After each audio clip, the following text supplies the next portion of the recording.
Smaulgld. Hello and welcome to another Smaulgld live stream. It is the 13th of June, 2019, and it is Thursday evening, and tonight's topic is Bakkt sets launch date and references a moonshot bet. We're going to be talking about the launch date of Bakkt and some of the things that the company is saying about the launch, particularly a blog post that the chief operating officer of Bakkt produced today, announcing that Bakkt has set its launch date for the trial of its futures Bitcoin physically delivered Bitcoin contract. So that's going to be a big deal. We're going to talk about why that's a big deal. Let's just take a quick look at the markets before we get into that backstory. Apologies for the last couple of nights. We've had technical difficulties. Last night, the stream just died.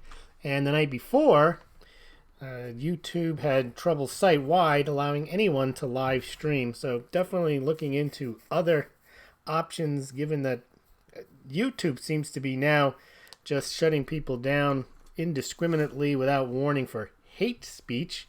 You could always say, well, I don't do any of that here, but you never know what's on their radar, why they're booting people. So just keep in mind, Smaulgld is on Minds, Parler, Gab, Steemit, BitChute, and DLive. Now, of course, I'm on Twitter, Facebook, and YouTube, but those are probably more suspect to booting than those others. So check out Minds, Parler, Gab, Steemit, BitChute, and DLive. I do upload all videos to BitChute, and they also get uploaded to Steemit. And then I do tweet them out, put them on Gab, Parler, and Minds. And of course, everything is on smaulgld.com, SMLULGLD, SMAULGLD.com. Now, let's take a look at this. Well, we're going to take a quick look at the markets. Gold was up about $10, $11 today to $13.43. Silver, still under $15, was up about 10-15 cents to $14.90. The general stock market, Dow Jones above 2,600, got to 26,106. That was up 100 points, up 0.39%. NASDAQ to 78.37, up 0.47%. And the S&P 500 to 28.91, up 11.80. There was news today. It looked like a little saber rattling from the United States. Pompeo saying that Iran has attacked a couple of ships. Trump tweeted that out. So you didn't really see some big, massive safe haven bid in any of the assets. Although rhodium was up big time today to $3,200. Palladium was up $33, but I don't think that's on a safe haven bid. So gold and silver had nice days, but nothing to reflect some type of rush to safety. Cryptocurrency is the same thing. Bitcoin moved up 1.5%, 2% to about almost 8,300. Litecoin has taken a breather. It had spiked yesterday all the way to about 142, 143. Dropped back down to about 128 earlier today, and it's about 131 at the moment, down just about 2% from yesterday's close. But remember, Litecoin's had that tremendous run up the past 6 months. We talked about that the other night, up over 500% now. All right, let's talk about Bakkt and what is going on. For those of you who don't know what Bakkt is, it is a consortium between the owner of the New York Stock Exchange, which is Intercontinental Exchange. They own the New York Stock Exchange, Microsoft, Boston Consulting, and Starbucks. And the idea is to have a physically delivered Bitcoin exchange, which would also help facilitate the use of Bitcoin by converting it into some type of fiat so that people can use it in commerce. So that's why Starbucks is involved. Now, the biggest issues that Bakkt has faced, and the same issue that the ETFs have faced from a regulatory perspective, is custody. They want to know how these things are going to be stored. Now, we've seen that Fidelity and others have moved into custody in a big way. I actually believe that the custody issue has been solved. It's what the SEC is saying is the issue with Bitcoin ETFs. They're also complaining, or they're not comfortable yet, with the issues in market manipulation and market surveillance. Now, in all other markets, in commodities and in equities, the regulators are comfortable that either NASDAQ, New York Stock Exchange, or some body has some type of market surveillance sharing agreements with the SEC so they can identify. And that doesn't mean they prohibit, they actually can, either if they detect or they actually take action. But in theory, they can take a look at the markets and see what's going on. They can detect anomalies. Now, the problem with the Bitcoin exchanges, there's a lot of concern that a lot of the trading is simply wash trading. There's the issue with Tether. And they're not quite sure that there's proper price discovery. Now, I know that sounds ironic to many people who follow gold and silver, because you see many anomalies in the COMEX markets with naked short selling, large amounts of naked short selling, and really nothing ever happens. Occasionally you get a rogue trader who's brought up on charges for manipulation, but it seems that as long as they know that it's there, they're comfortable having it exist. And I guess they don't have that same comfort in the Bitcoin markets. And Bitwise was very wise they have a Bitcoin ETF pending, and they were very wise to concede to the SEC in one of their filings, because they want to get their Bitcoin ETF approved, as do at least a dozen others, including the CBOE and Van Eck. They pointed out that they had done an extensive survey of the Bitcoin exchanges and conceded that 90% of the trading on Bitcoin exchanges is just rubbish, back and forth, wash trading, and not legitimate. But they did say that there are a number of exchanges that are legitimate, and they listed Coinbase and a few others, where they say there's true price discovery and then there's surveillance. And there's also, they point out, that there are some over-the-counter markets for Bitcoin in which there's good transparency for the regulators. So they're trying to get comfortable on all this, and that's really what's holding up. Those are the two issues holding up the Bitcoin ETF. Now, that's from the Securities Exchange Commission perspective. They're concerned about 33 Act, 34 Act, and 40 Act with the custody. Bakkt isn't concerned with the Securities Commission. They're concerned with the Commodities Exchange Commission. The CFTC, Commodities Futures.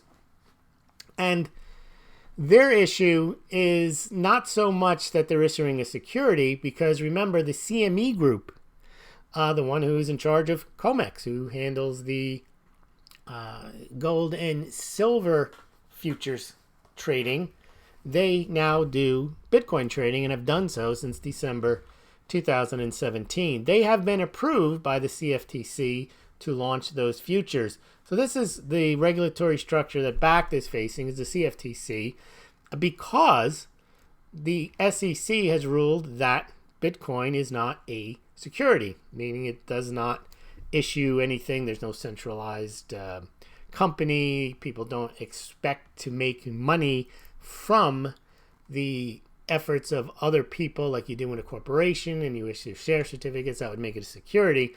But they've deemed, from a legal perspective, which is kind of strange since Bitcoin is a payment system, that Bitcoin is more akin to gold, oil, or silver, and that is just a commodity. I always thought of a commodity as something physical, but in that sense, I guess the argument is that it just is, and people trade it as what it is, because no one can make gold any better than an ounce of gold is an ounce of gold, and you're trading an ounce of gold, you're trading an ounce of silver, you're trading a barrel of oil, and you're trading a Bitcoin. And there's not a security there, so that's why the CFTC has the dominion or the regulatory oversight over Bitcoin. So Bakkt has set a July test date for Bitcoin. This was the Bitcoin futures. This was a couple of days ago, but they didn't say what that date was, and it said it would be testing the Bitcoin futures product in July after working closely with, as I mentioned, the Commodities Futures Trading Commission, the CFTC. But today, they came out and they actually set a date. And it's quite interesting the way they described it. So, let me just explain here. This is the blog post, putting Bakkt's Bitcoin futures to the test. On July 20, this is from the article. On July 22nd, 2 days after Apollo 11's 50th anniversary, how relevant that is. Bakkt will initiate user acceptance testing for its Bitcoin futures listing and traded on ICE Futures US and cleared at ICE Clear US. Now, the idea that they're trying to do is they're trying to piggyback off the fact that, hey, we know how to do this. We do it for the oil markets. We do it for all the markets. We are the big bad New York Stock Exchange. We know how to handle these types of things.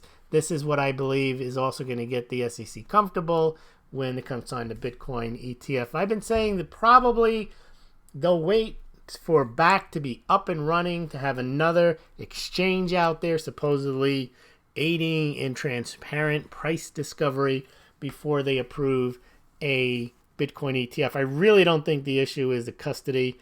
There's so many companies out there that are doing custody, and I don't think that's an issue with the cold storage and so on. I think they're just throwing that in there, but I think the real issue is it's the issue with the market surveillance. And obviously, if the New York Stock Exchange is running an exchange, I would think the SEC would be comfortable, if not them. And of course, NASDAQ will be running something too. I think that's when they'll realize that this is something they have to approve. Remember, the New York Stock Exchange, Microsoft, Starbucks, these are huge companies.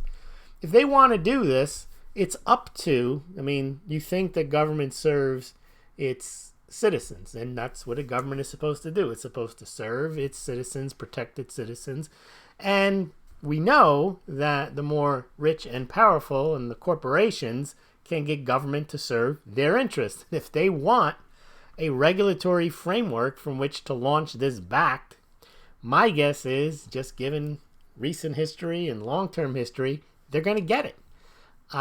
They wouldn't ask for it if they thought they wouldn't get it. Remember, these people all know each other. The lawyers, the accountants, the bankers, they go back and forth from these regulatory agencies. I can't see this. And it sounds like the CFTC has already approved the CME Group's Bitcoin future. So this is just a matter of getting it done. They wouldn't be announcing a July date. Now, let me give you some of the details. It's very interesting the way this guy, the CEO of Bakkt, his name is Adam White. Let's take a look at some of the things that he wrote. So he opens up and he says that on July 20th, 2019, the world marks the 50th anniversary of the first human landing on the moon. So when people do this, they're trying to give whatever they're doing some type of historic significance. It's a very clever way of doing it. Maybe if what you're doing and what you're announcing isn't really that groundbreaking or revolutionary, one of the rhetorical techniques you can use, you can tie it to some type of historic event. Now, it would have been a neater attachment if they were going to launch on the 50th anniversary of the first human landing on the moon on July 20th. No, they are going to launch 2 days after that, which I think kind of destroys the symbolism. They could do it a month later and say 50th anniversary in 1 month, 50th anniversary in 27 days. So it's really 50th anniversary in 2 days. And then they say, this is the first paragraph. They're really trying to push this as a big deal. When Neil Armstrong planted his foot on the lunar surface 5 decades earlier, he made good on a bet, or what John Kennedy promised would be America's moonshot bet. Now, you know what he's going to do. He's going to claim, because this is also Bitcoin parlance, when moon, he's bringing in all of the lunar symbolism here. He says the moonshot bet has become a familiar term in business culture. I really haven't heard it that much. I've heard it in respect to Bitcoin's going to moon, but I haven't really heard it in business, and I have spent time in business. I never heard a company saying they were going to do a moonshot bet. Maybe I missed it, but anyway, he's definitely setting the table that what he's doing is historic. What Bakkt is doing is historic. There's a moonshot bet. And then he says the chairman and CEO of Intercontinental Exchange in his fourth quarter earnings conference call, which has nothing to do with Bakkt, because Bakkt has not impacted the financials in any meaningful way other than the money that they've spent on it, because they haven't had any revenues yet. The CEO and chairman of the Intercontinental Exchange, which is the owner of New York Stock Exchange, called ICE's investment in Bakkt, quote, a bit of a moonshot bet. But then, practically speaking, however, Bakkt is a very down-to-earth solution to the grounded challenge of building trust in Bitcoin and other digital assets for institutions and consumers alike. Maybe some of you missed it, but other digital assets. So it means that, yes, they're starting out with Bitcoin. They haven't talked about other assets. It's probably the first time I've seen anything in writing where they talk about other assets. Clearly, if Bitcoin futures take off, you can bet they will then go to Ethereum and then to Litecoin, and they'll go right down the list. And then when they have other tokens trading, they'll probably add those too. And this is something I've been saying has been in the cards now for a couple of years. You've been following Smaulgld back to at least 2017. I noted that Fidelity was making noises about getting into this. It's only a matter of time until they would. And now you see Fidelity, TD Ameritrade, Robinhood, E-Trade, all these companies pouring into trying to capture a piece of the trading pie. Now you got the New York Stock Exchange trying to do the same thing. You got the CBIE group working with Van Eck, trying to get a Bitcoin ETF. You've got Bitwise, you've got the Winklevoss twins trying to do ETFs. Plenty of now institutional interest. You got Goldman Sachs backing Uncirculated, backing Poloniex, issuing stable coins. You can see this right across the board. Now, he goes on in his announcement, this is no small step. The launch will usher in new standard for accessing crypto markets. Get the concept, new standard, new frontier. I'm sure he's read Kennedy's speeches here. I knew crypto markets and it will go to the moon. Compared to other markets, institutional participation in crypto remains constrained due to limitations like market infrastructure and regulatory certainty. Now, a lot of Bitcoin, you want to call them fanatics, you want to call them early adopters, maximalists, whatever, they are against this, or many of them would be against this. They don't want regulatory clarity. They can care less about regulatory clarity. I suppose Satoshi Nakamoto, whoever he is, or they were, could care less about this. The idea of Bitcoin, it is a payment system. There is no regulatory clarity. There are no ETFs. There is no centralized trading platform. I don't know what they expected, but the idea is, in theory, Bitcoin doesn't need any of this. You buy your Bitcoin, someone else buys your Bitcoin, and then you trade it and you price things in Bitcoin, and it's peer-to-peer. That's exactly what it's called. It's an e-cash peer-to-peer payment system. Doesn't talk about intermediators, middlemen, financialization, trading platforms, storage solutions, and so on. But that's what Wall Street does. Wall Street loves to financialize any asset, and this is a big deal. They can actually create an entire ecosystem that could be, in many respects, as big, if not bigger, than what they already have going with stocks and bonds. Why? Because you can tokenize every stock and bond, and you can issue new tokens for new types of companies that don't exist in the real world, such as dApps, and then you can issue cryptocurrencies, privacy coins, and so on, and you can all financialize, do derivatives, ETFs, storage, trading. You can do all the things that they do with the other stuff. So that's why I believe, and have believed for the longest time, that this is going to be what they're going to push. And it appears, yeah, there's people that are naysayers on it, but it's not slowing down. And this regulation actually speeds it up. Why? We're going to see in what this guy wrote is that when you don't have this big market infrastructure and when you don't have regulatory certainty, he says this results in lower trading volumes, liquidity, price transparency than more established markets. And bingo star, he is correct. One of the things, the reason we talk about this, a lot of people complain that the dollar is toilet paper and it's not worth anything, failing to realize that it's the liquidity of the dollar, not its inherent backing, that gives it any value. It's a fact that it's the most liquid market, and because it's the most liquid, everybody wants it, and because everybody wants it, everybody wants it, and because everybody wants it, everybody uses it. You see how that works, and that's why the dollar is valuable. Everybody needs the dollar. Now you could say, well, it's stupid for them to, but that's beyond the point. Well, it's the same thing with cryptocurrencies. Anything. The reason that silver is actually not trading very high, it does not have a lot of liquidity. It doesn't have liquidity as a currency because people don't use it back and forth. So it has no value, no velocity of money, so to speak, there.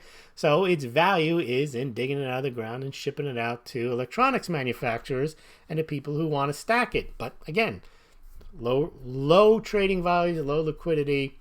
There may be price transparency because you do have an established market, but again, that somewhat explains in modern markets why the silver price has not, quote, skyrocketed.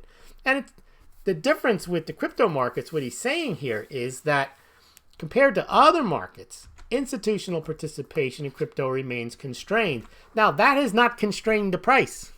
Why? Well, because there's not that many of these cryptocurrencies really that anyone's interested in. People like to say, oh, crypto's going to zero, which is really foolish to say. That's like saying all stocks are going to go to zero. They're all different. They all have different value propositions. But the point being is that Bitcoin, Litecoin, or other cryptocurrencies have not been constrained in price appreciation because of lower trading volumes, liquidity, and price transparency due to lack of market infrastructure, regulatory certainty, and lack of institutional investors. They've done just fine. But what Wall Street is looking at, and they're saying, but we haven't made a nickel, we haven't made a dime off of all the money that's to be made from trading cryptocurrencies, storing cryptocurrencies, issuing derivatives on cryptocurrencies, processing cryptocurrencies in the payment system, and so on. And the reason we can't do that is we didn't set this up to do this in the first place. This wasn't our game. This happened outside of our purview, and we want to get in on this. And the way we're going to get in on it, and we're going to get all our buddies, the institutions, in on this, is we're going to set up a regulatory structure. So he's making the argument, we've got lower trading volumes, liquidity, and price transparency than more established markets like Intercontinental Exchange's Brent Futures contract, which has earned global trust in setting the world's price of crude oil. So there they are, touting their ability to pretty much set the price of oil through their wonderful ICE Brent Crude Futures Oil contract. This is what they want. Now, you could say this is antithetical to Bitcoin. It's supposed to be peer-to-peer. Well, one of the things that I do is analyze things. I don't complain and rant and rave about how things should be, and this is immoral. And you get that from the other channels. You can get crush the dollar, end of dollar hegemony. I'm just pointing out that it looks to me that these guys, and whether they'll be successful or not, I don't know, they do want to corral this, and they want to be the market for Bitcoin. Now, eventually, that's probably not going to be a good thing. I don't think they actually can be. It's not the same thing. Remember, with gold, you can control gold for a few reasons. And you can control silver even easier because it's a smaller market. There are reasons other than trading gold, other than trading silver, that people would want to have gold or silver. Gold predominantly, though, is an asset that people hold on to, either because they buy bullion or they buy jewelry, and there's like 9% that people use for industry. Silver's the reverse. 70% of it gets used up in industry, and there's a small percentage of about 25% in total, maybe 30% in total, of people that buy silver to hold on to it, to wear it, or to stack it into coins and bars. Bitcoin has no value whatsoever other than to be stacked or spent.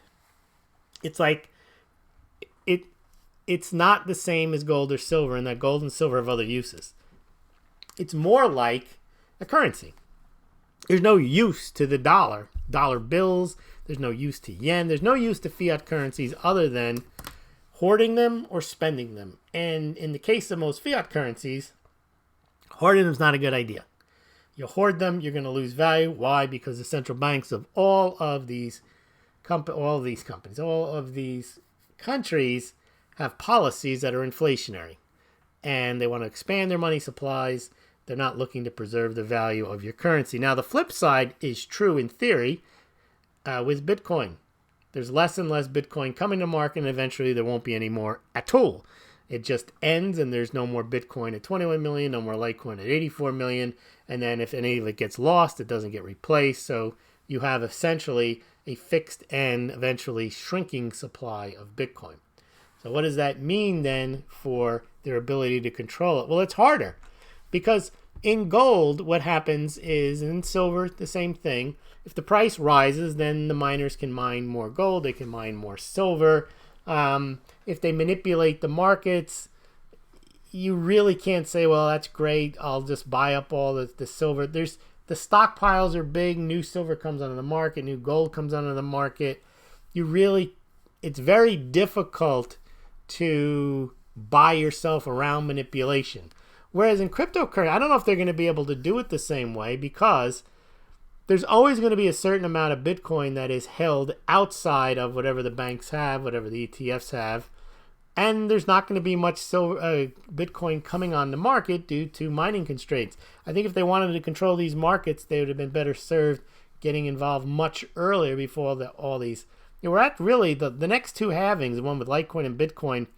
That's it. There's not much. Bitcoin already has almost 18 million of the 21 million mined. And when they do a halving next year, very little is going to be coming on the market. They'll keep halving and halving until there's none coming onto market, but that's going to take a long time. But very little will come onto market after these next halvings, and even Litecoin, I think, is in the 70s out of the 84 million to be mined. So it's going to be hard for them to control the price the same way through futures contracts. Let's move on. So they want to be they want to establish the Bitcoin market the way they've established futures market, the way they've established the Brent crude futures market. Then they say recently Bakkt, that's us, announced that we'll support the ICE Futures U.S. launch of daily and monthly margined futures for Bitcoin by bringing regulated custody as part of the futures contract. Again, that's the big issue, regulated custody. It looks like they're going to do some type of self-custody. They're also going to have a New York BIT license. That's our mission, to support the development of trusted infrastructure for securely transacting in the new market for digital assets. In advance of the start of Bakkt's testing regime, we wanted to share what we see as some of the benefits we're bringing to help grow this market. Now they're back to the moonshot, just as the engineers in the 60s identified problems in planning a spacecraft lunar trajectory. We are working today to meet today's identifiable market risks with problem-solving solutions. So clearly, they're making the point that they know what they're doing. They know how to do it. They've done it before. This is historic, and we are. We're off to the moon here, and that's why we're making all these lunar references. And then they list 10 of them. I'll put a link in the show notes for this. They have a market risk, and then they have a Bakkt solution, and I won't read them all to you. I'll just give you the highlights. The regulatory uncertainty is listed as a market risk, and then they're saying they'll have an end-to-end regulated environment offering qualified custody of Bitcoin with contracts traded on a federally regulated market. Now, one of the reasons that institutions haven't participated is they can't. You cannot self-custody. It's against the rules of investment advisors. Investment advisors aren't supposed to hold things. The investment advisors advise, and then if you have an investment company, they're not, that the investment advisor works with, they can't just self-store their Bitcoin. They have to buy a security, or they have to trade a security that takes care of that, and so that they're not just going to run off with the Bitcoin. And that's prevented a lot of institutions from investing in cryptocurrency. Now, a lot of them have not invested in cryptocurrencies because they want nothing to do with it. But the point being is, if Wall Street is going to sell this to you, Fidelity is going to sell it, TD Ameritrade, yeah, not every institution is going to say, I'm hankering to do this. But I guarantee you, I put fair money on that they're going to get a significant number of customers to do this. Why? Over time, it's gone up. That's all they really need to know. It's the 1% rule. You put in 1% of your portfolio. You lose it. You lose 1%. It goes up tenfold. Your portfolio can actually make a gain just on a little tiny bit of. So they're going to try it, I'm sure. Then I talk about price discovery, and then they're trying to say if they have physically delivered contracts with no exposure to the smart market, creating the first time a true price discovery contract. I think that's giving themselves too much credit. They're saying there's a lot of manipulation and fraudulent trading in crypto, and they're saying we're going to be federally regulated exchange and we'll be subject to, quote, extensive market compliance and surveillance procedures.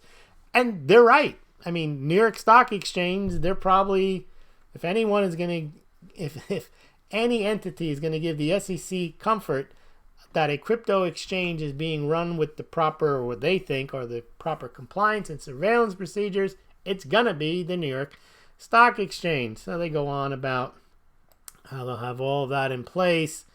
They're talking again, they give 10, I think, just to give 10. some of them are the same.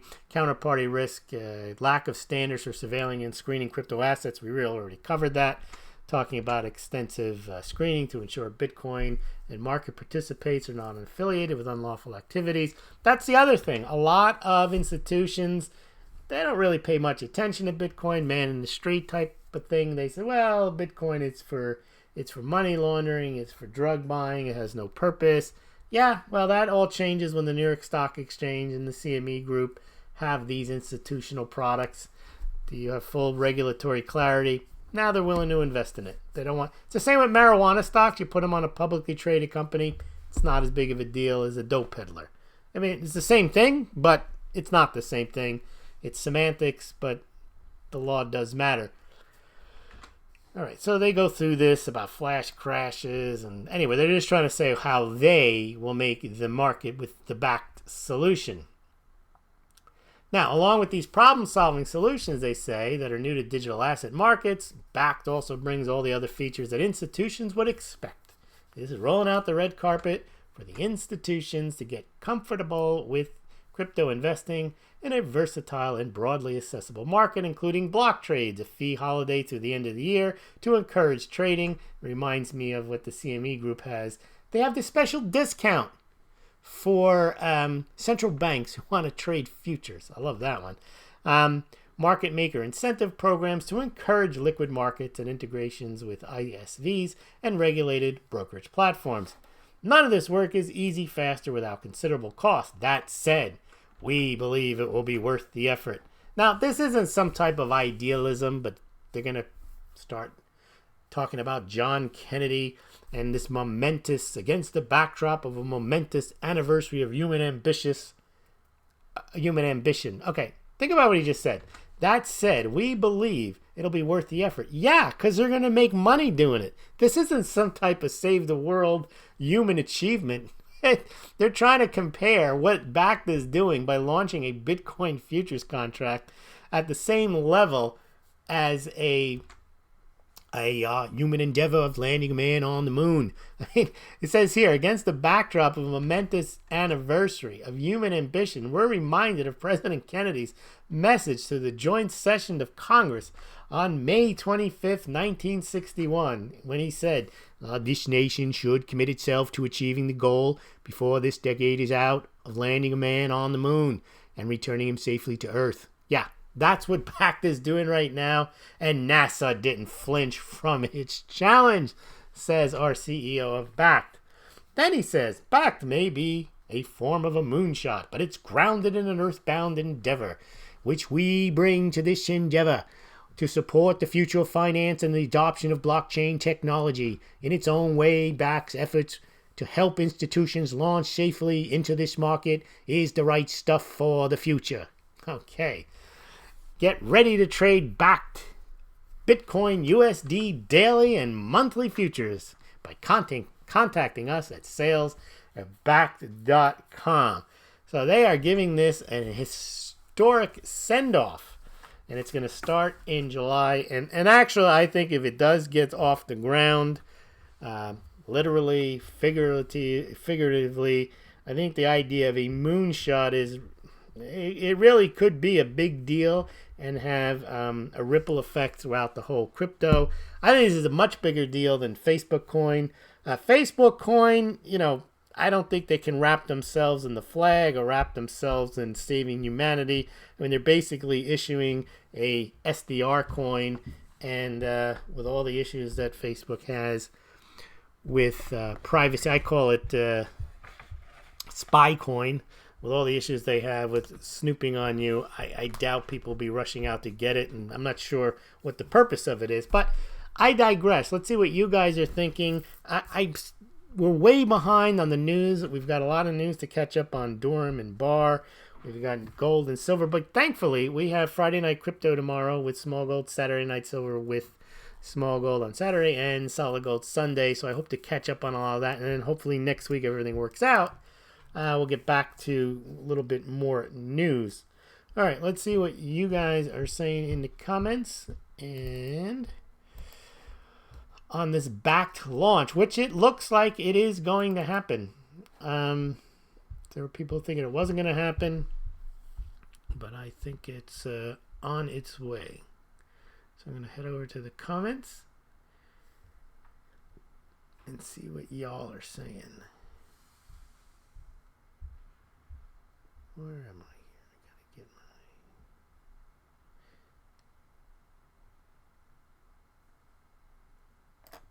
my... All right. Oh, it's right here. I know where I am. Apologize for the silence. There's nothing worse than thinking that you've lost the connection again, because that happens all the time here on YouTube. Sometimes I get lost looking for something. I realize I should keep talking, which is what I'm doing right now. We're going to get to you in the comments. I just wanted to pull up. It's very important to pull up the Smaulgld fundraising page in case you are so inclined or so pressured to donate via Bitcoin, Litecoin. There's a QR code right there on the screen. You can ship your Bitcoin and Litecoin to Smaulgld. You can become a Smaulgld patron. You can send a donation one time via PayPal or a recurring donation via PayPal. You can join one of the mug clubs on Subscribestar, or you can send checks, money orders, items of value, gold, silver to Smaulgld LLC, PO Box 714, Dover, New Hampshire 03820 or 821. Of course, you can go over to smaulgld.com and get yourself a Smaulgld mug and start stacking your mugs, because mugs are real wealth. All right, let's see what you're saying in the comments. Anton says this is going to be crazy. He's got a $100,000 Bitcoin. Says Shepard is here. Oh, Donnie, he says, what's the Bakkt date? I'm sorry, we talked the whole time how they set a date, but we did not give their date. And the date... Oh, I did give the date. Yes, I did. I remember I said it was 2 days after July 20th, kind of mocking the fact that they said... that they're doing on the 50th anniversary when they're not. They're doing it 2 days. So July 22nd looks like the day. Batcoin. That's already a coin. That's right. It's the Brave Bowser mug coin. All right, Jack. Smaulgld. Last time futures contracts were released, didn't the market drop hard in 2017? Can we expect it to drop due to manipulating? Well, I don't know if that was a causation or a correlation. If you look at the Bitcoin chart in November, December 2017, it went straight up. It literally went straight up. And almost any time you have that kind of that was parabolic. It was a 20-fold rise. It went from 1,000 to 20,000. You're bound to have something come down. I don't think that the futures, the way the CME futures work, the Bitcoin futures, they're reactive. Remember, because they're not traded 24/7, 365. They're traded during normal hours, and you can place your bets, but you're not moving the price. It's not the same. It's not the same like the gold and the silver, and the traders aren't trading. They're betting. Not that they're not betting when they trade on the COMEX, gold, silver, oil, and so on. They are betting, but they're actually, their trades are setting the price, whereas I believe, and I still believe this, that the main markets like Binance and Bitstamp and CoinEx and Coinbase and Gemini, all those, they set the price. I'm not saying that they set the price in a legitimate price discovery manner without manipulation, but I believe that is where the price gets fixed, manipulated, set, however, whatever. I think that at least currently, that the CME Group futures market is a slave to that currently. And the reason I say it may always be is because they probably won't have the bulk of the Bitcoin because it's not a physically delivered market, the CME futures. You're just betting on the price. So it's different, you see, because in the gold and the silver, there's at least the possibility to take physical delivery of those futures contracts.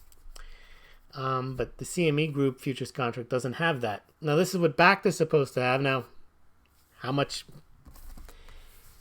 Bitcoin can they corral? And the other thing is, if they're setting it up so that you can spend it at Starbucks and everywhere else, then it's going to be different. It's going to come in and out of custody. Not quite sure how that's all going to work. So it might be, I guarantee it'll be manipulation, but I don't think it's going to be on the same model that you're seeing in the gold and silver markets. And I don't think that's what happened when they introduced the futures contracts. Obviously, when the price was $20,000 and you were a person who was able now to trade futures, you might say, I might want to try to short this because I think this might go down.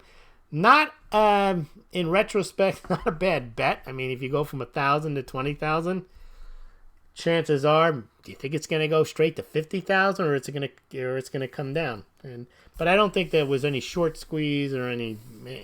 I don't think that whatever they did on the futures impacted the price. Could be wrong, but I'd like to hear somebody explain why they think the futures actually influenced the crash. Because remember, Bitcoin's gone up and down before, like in big parabolic rises without Bitcoin futures. I think that was time for Bitcoin to crash.